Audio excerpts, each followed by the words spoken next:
할렐루야. 오늘 하루 여러분의 살아가는 삶의 자리에서 이웃에게 하나님의 축복을 나누는 통로가 되기를 기원합니다. 이스라엘 백성이지만 다윗 왕국에 전혀 어울리지 않는 사람이 두엇 있습니다. 요압과 다음에 만나게 될 시므이라는 사람입니다. 요압은 유대나라의 군대 장관이었고 시므이는 유대나라의 전왕 사울왕의 친척이었습니다. 이들은 안타깝게도 부끄러운 죽음을 맞아야 했습니다. 우리가 이 땅을 하나님의 백성으로 살아가면서 우리들의 인생의 끝이 이렇게 되지 않도록 기도하며 살아야 하겠습니다. 그리스도인이기에 하나님의 나라에 어울리는 삶을 살아야만 한다는 것이죠. 열왕기상 2장 8절을 제가 읽어드리고 묵상을 함으로 하나님의 은혜를 함께 나누고자 합니다. 마땅히 길르앗 바르실레의 아들들에게 은총을 베풀어 그들이 내 상에서 먹는 자 중에 참여하게 하라. 내가 내 형 압살롬의 낯을 피하여 도망할 때에 그들이 내게 나아왔느니라. 아멘. 다윗의 유언에서 유일하게 기억하고 축복할 사람을 소개하고 있습니다. 바르실레라는 사람입니다. 아들의 마술을 피해 도망쳐야 했던 그 아픈 시절에 뜻밖의 귀한 도움을 받았기 때문입니다. 어려울 때에 이 베푸는 나눔이야말로 얼마나 고마운 일인지 알 수 없습니다. 감동적이기도 하죠. 이 이야기는 사무엘하 17장 20절 이하에 소개되고 있습니다. 압살롬에게 쫓겨 도망가던 다윗 일행은 몹시 피곤하고 목마르고 지치고 시장하였습니다.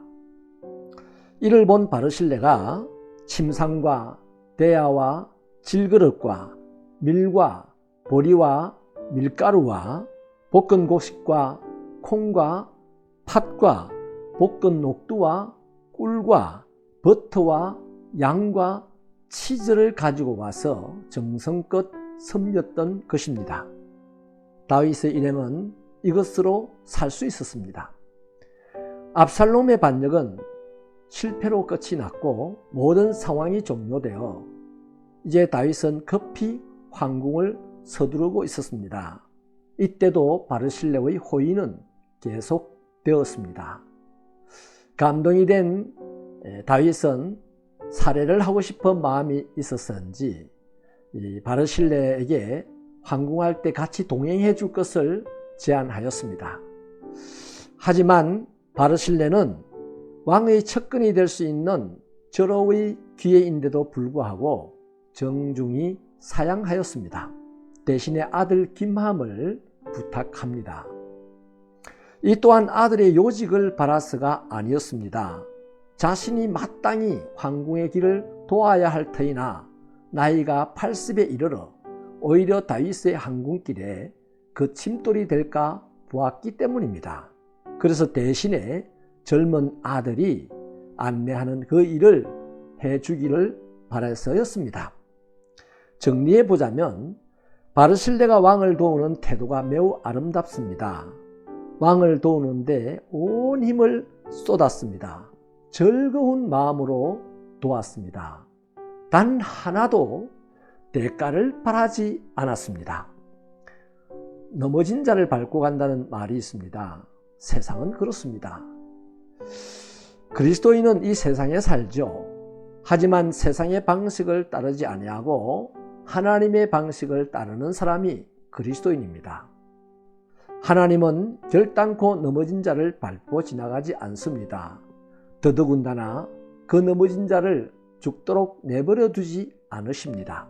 그러므로 넘어진 사람을 일으켜주고 가야 할 곳을 가야 하는 것이 그리스도인의 삶이어야 합니다. 그러다 보면 정한 시간에 목적지에 도착하지 못할 경우도 있습니다.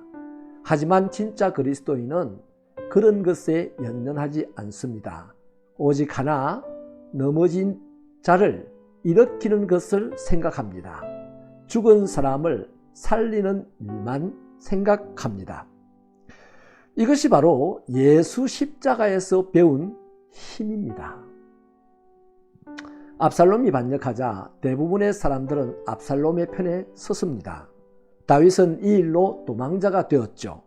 보기에 망하게 생겼습니다. 금방 죽을 수밖에 없어 보입니다. 그러나 바르실레는 그렇게 소망 없어 보이는 다윗을 살 수 있도록 끝까지 도왔습니다. 그 어떤 대가를 바라지도 않고 다윗을 도왔던 이 바르실레야말로 다윗의 인생의 생명의 은인이었습니다. 이제 죽음을 앞두고 바르실레의 은혜를 기억하면서 아들에게 유언을 하죠. 한마디로 바르실레의 아들들을 후대해라 하는 것입니다. 다윗의 인생에 수많은 어려움이 있었고 또 수많은 도움을 받았지만 다윗의 가장 깊숙한 가슴 안에는 바르실레의 이 호의가 기억에 남았습니다. 어떻게든 살해를 하고 싶었던 것이죠. 요압과 시므이의 삶은 솔로몬이 이루어 나갈 새로운 나라에 전혀 어울리지 않았습니다.